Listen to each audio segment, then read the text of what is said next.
ایک ہر شخصیت کے کوئی نہ کوئی استاد ہوتے ہیں. کبھی آپ اپنی گفتگو میں کہتے ہیں کہ ڈاکٹر اسرار صاحب میرے استاد, کبھی آپ کہتے ہیں پیر نصیر الدین نصیر رحمۃ اللہ علیہ جو ہیں وہ میرے استاد. تو ایکچولی میں آپ شاگرد ہیں کن کے؟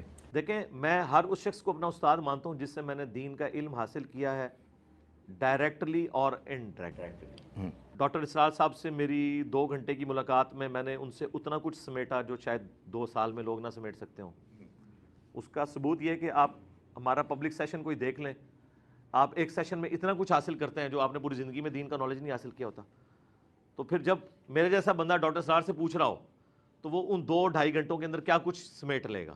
مرزا جیلمی نے مختلف لوگوں کے ساتھ پوڈ کاسٹ کیے ہیں, اور جتنے پوڈ کاسٹ کیے ہیں تقریباً ان پوڈ کاسٹ کے اندر مرزا نے اتنی لمبی لمبی کہانیاں سنائی ہیں کہ اگر ان کے اوپر پورے پوڈ کاسٹ کے اوپر تبصرہ کیا جائے تو بڑا لمبا وقت درکار ہے. ابھی مرزا جیلمی نے ایک پوڈ کاسٹ کیا ہے ایک اینکر کے ساتھ, آصف جٹ صاحب کے ساتھ, اور انہوں نے مرزا سے کچھ سوالات کیے اور مرزا نے اتنی لمبی لمبی اس میں کہانیاں چھوڑی ہیں اور سنائی ہیں کہ یقین جانے کہ سن کے اور ان چیزوں کو دیکھ کے ہنسی آتی ہے. اور اس میں بعض روایات اور بعض احادیث کے اوپر اپنی جہالت کا مرزا نے ثبوت بھی دیا ہے. اینکر صاحب نے مرزا سے سوال یہ کیا کہ مرزا صاحب آپ کا استاذ کون ہے؟ تو مرزا صاحب نے اپنی علمی جو حالت ہے, اپنا علمی مقام ہے, اس کو بتانے کے لیے یہ کہا کہ میرے استاد ڈاکٹر اسرار صاحب ہیں, کیونکہ 2 گھنٹے میں نے ڈاکٹر اسرار صاحب سے ملاقات کی ہے اور 2 گھنٹوں کے اندر میں نے وہ کچھ ان سے سیکھا ہے کہ لوگ 2 سال کے اندر اتنا کچھ سیکھتے ہیں جتنا میں نے 2 گھنٹے کے اندر سیکھ لیا ہے. جبکہ مرزا کو جواب یہ دینا چاہیے تھا کہ میں نے علم صرف فلاں استاد سے پڑھا ہے, علم نحو فلاں استاد سے پڑھی یا فلاں مدرسے سے پڑھا ہے, صرف نحو, اصول حدیث, اسماء و رجال اور حدیث کا علم ہے, اصول حدیث ہے, اصول فقہ ہے, معانی بیان بدیع لغت حدیث, اور یہ ساری جو علوم و فنون ہیں جو دین کے علم کو سیکھنے کے لیے معاون ہیں, ان کو میں نے فلاں ادارے سے, فلاں مدرسے سے, فلاں استاد سے سیکھا ہے. یہ جواب ہونا چاہیے تھا. لیکن چونکہ اس مسئلے میں مرزا جیلمی بالکل فیل ہے, اس نے کسی مدرسے سے باقاعدہ علم حاصل نہیں کیا, نہ اس کے پاس کوئی عربی کا بنیادی علم اس کے پاس ہے, اور نہ ہی جو دین کو سیکھنے کے لیے علوم ممید اور معاون ہوتے ہیں جو علوم عالیہ کے اندر آتے ہیں, وہ مرزا جیلمی بالکل کورا اور چٹا ننگا ان سے بالکل جاہل اور بے خبر ہے. اور اپنی صرف اس جو ہے وہ جہالت کو چھپانے کے لیے کہا 2 گھنٹے میں نے ڈاکٹر اسرار صاحب سے ملاقات کی ہے اور 2 گھنٹوں کے اندر وہ کچھ سیکھا ہے کہ جو 2 سالوں کے اندر سیکھا جاتا ہے. اور پھر ایک اور بھی چھوڑی, اور وہ یہ کہ ہمارے جو لیکچرز ہوتے ہیں وہ ایک لیکچر جو ہے نا اس سے اتنا نالج اور علم حاصل ہوتا ہے کہ لوگوں نے ساری زندگی اتنا علم حاصل نہیں کیا ہوتا جو ہمارے ایک لیکچر سے حاصل ہو جاتا ہے. اور وہ جو علم حاصل ہوتا ہے وہ میں آپ کے سامنے اس کی کلی کھولتا ہوں کہ وہ علم جو مرزا جیلمی لوگوں کو دیتا ہے وہ علم جو ہے وہ کیا ہے.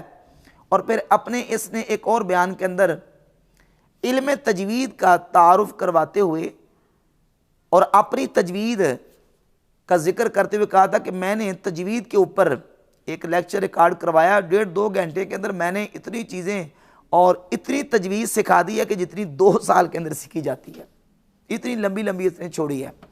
اور وہ کیا ہے کہ 2 یا 1.5 گھنٹے کے اندر کیا ہوتا ہے, 1.5-2 گھنٹے کے اندر بندہ کسی کو یہ جو نورانی قاعدہ ہے نا یہ پڑھا دے تو پڑھا دے اوپر سے دیکھ کے, ورنہ علم تجوید جو ہے وہ 2 یا 1.5 گھنٹے کے اندر حاصل نہیں ہو سکتا, بس چھوڑتا رہتا ہے. اور جو لوگ سننے والے ہیں وہ آگے سن کے جو ہے نا وہ محظوظ ہوتے رہتے ہیں. اب جو اس کے ایک لیکچر سے اتنا علم حاصل ہوتا ہے کہ جو لوگوں نے ساری زندگی حاصل نہیں کیا ہوتا وہ کیا ہے. اسی پوڈ کاسٹ کے اندر مرزا جیلمی نے ایک حدیث کے اوپر تبصرہ کیا کہ دیکھیں جی یہ کہتے ہیں کہ نبی صلی اللہ علیہ وسلم نے فرمایا تھا کہ 73 فرقے ہو جائیں گے. اب یہ پوری بات سن لیں اور اس پر میں انشاءاللہ تبصرہ کروں گا. یہ ایک بات ہی مرزا کی جو ہے وہ علمی حیثیت سمجھنے کے لیے کافی ہے, کیونکہ مشتی از خروار ہے, ڈیر میں سے ایک مٹھی بھر کے دکھا دینا کافی ہوتا ہے کہ اس ڈیر کی کیا حیثیت ہے اور کوالٹی کیا ہے. تو مرزا نے اس پوڈ کاسٹ کے اندر 73 فرقوں والی حدیث کے اوپر تبصرہ کیا, اور اس سے پہلے بھی مرزا 73 فرقوں والی حدیث کے اوپر بہت ساری خیانتیں کر چکا ہے. سب سے پہلے یہ سمجھ لیں کہ یہ 73 فرقوں والی جو حدیث ہے یہ نبی کریم صلی اللہ علیہ وآلہ وسلم کے متعدد صحابہ کرام رضی اللہ تعالیٰ عنہ سے مروی ہے، تقریباً 12 یا درجن سے زائد صحابہ سے یہ حدیث کتب احادیث میں مروی ہے۔ محدثین اور ائمہ نے اس پر بڑی تحقیق فرمائی، سنن ابی داؤد کے اندر، سنن ابن ماجہ کے اندر، جامع ترمذی کے اندر اور حدیث کی درجنوں کتابوں کے اندر یہ حدیث موجود ہے۔ نبی پاک صلی اللہ علیہ وآلہ وسلم نے خبر دی کہ امت کے 73 فرقے ہوں گے۔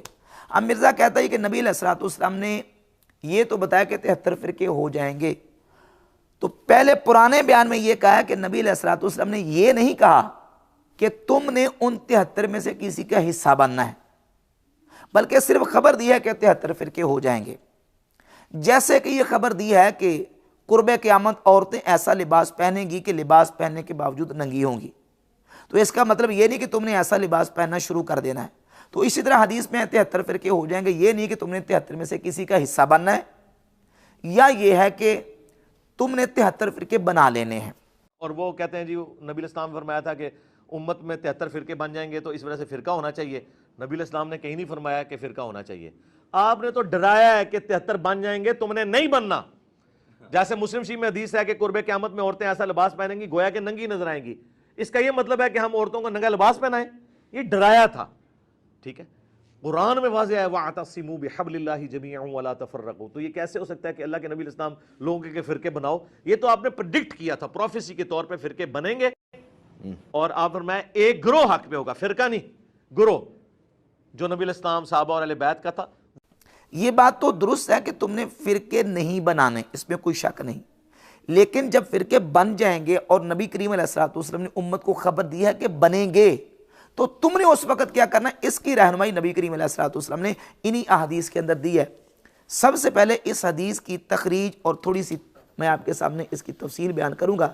رسول پاک صلی اللہ علیہ وآلہ وسلم کے جلیل القدر صحابہ نے اس حدیث کو روایت کیا ہے، جن میں سے سیدنا امیر معاویہ رضی اللہ تعالیٰ عنہ، عوف بن مالک، عبداللہ بن عمر، سعد بن ابی وقاص، عمر بن عوف المزنی، ابو امامہ الباہلی، انس بن مالک، سیدنا ابو ہریرہ، عبداللہ بن سلام رضی اللہ تعالیٰ عنہم، عبداللہ بن عمر اور عبداللہ ابن عباس رضی اللہ تعالیٰ عنہ اجمعین، یہ تقریباً جلیل القدر بڑے بڑے عظیم صحابہ ہیں، انہوں نے اس حدیث کو بیان کیا ہے، اور درجن سے زائد صحابہ نے اس حدیث کو بیان کیا، اور یہ حدیث جو ہے وہ اس کی بعض سندیں صحیح، بعض حسن اور بعض اس کی سندیں ضعیف بھی ہیں، لیکن بہرحال یہ حدیث جو ہے وہ اپنے مجموعی طور کے ساتھ بالکل بالاتفاق صحیح حدیث ہے، اور بڑے بڑے ائمہ محدثین نے اس حدیث کو صحیح قرار دیا۔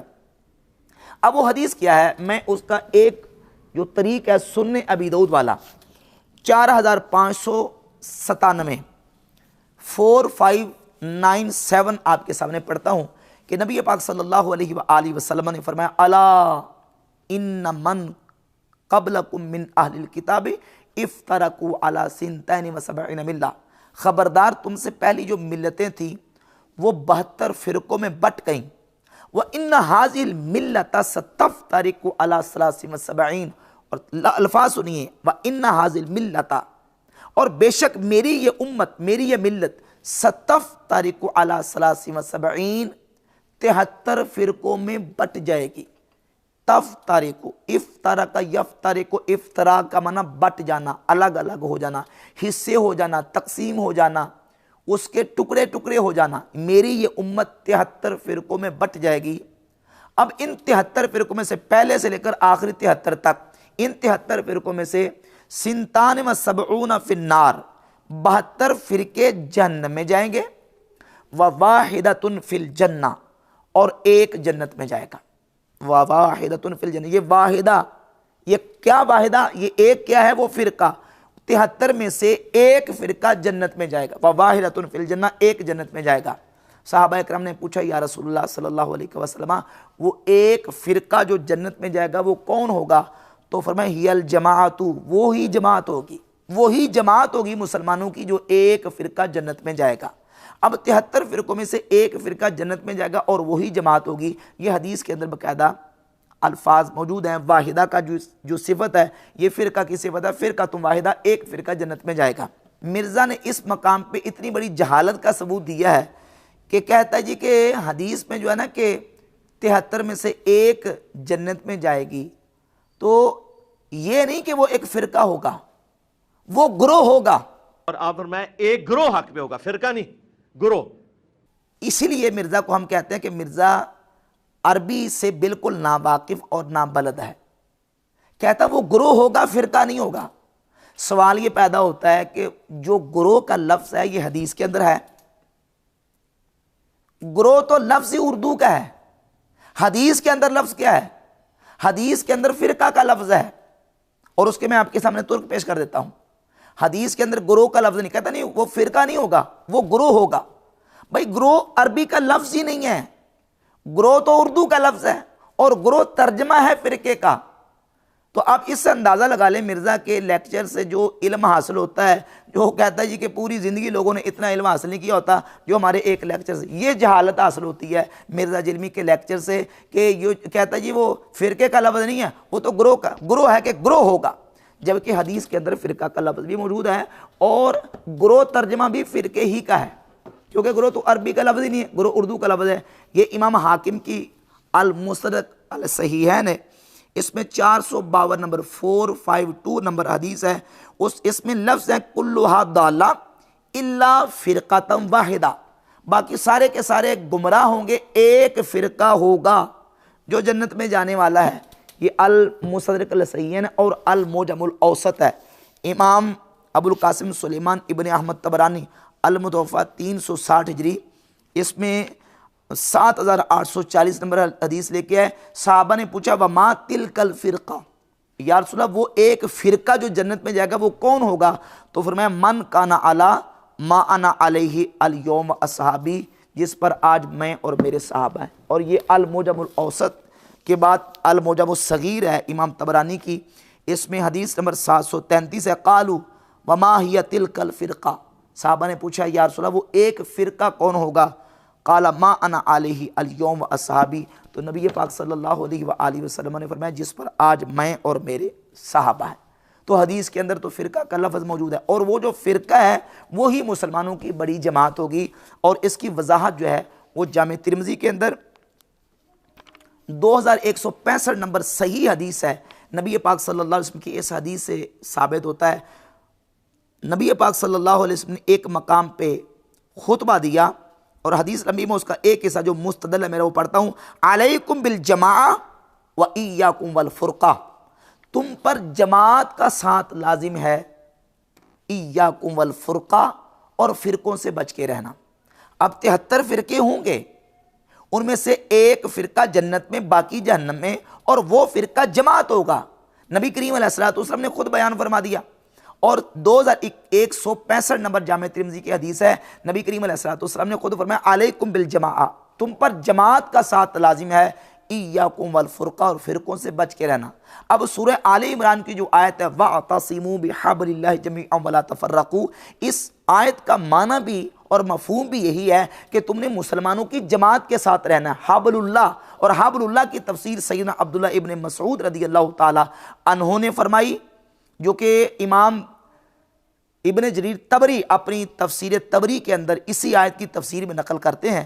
سیدنا عبداللہ ابن مسعود رضی اللہ تعالیٰ فرماتے ہیں کہ یہ جو حبل اللہ ہے یہ جماعت ہے مسلمانوں کی، یعنی مسلمانوں کی جماعت کے ساتھ رہنے کا اللہ رب العزت نے حکم دیا ہے اور فرقوں سے بچنے کا حکم دیا ہے. اور جامع ترمذی کی 2165 نمبر حدیث بھی ساتھ ملا لے، علیکم بالجماع، تم پر جماعت کا ساتھ لازم ہے اور تم نے فرقوں سے بچ کے رہنا ہے. اس حدیث سے اور تفسیر سے اور ان تمام دلائل سے یہ بات بالکل واضح ہوتی ہے کہ امت 73 فرقوں میں بٹ جائے گی.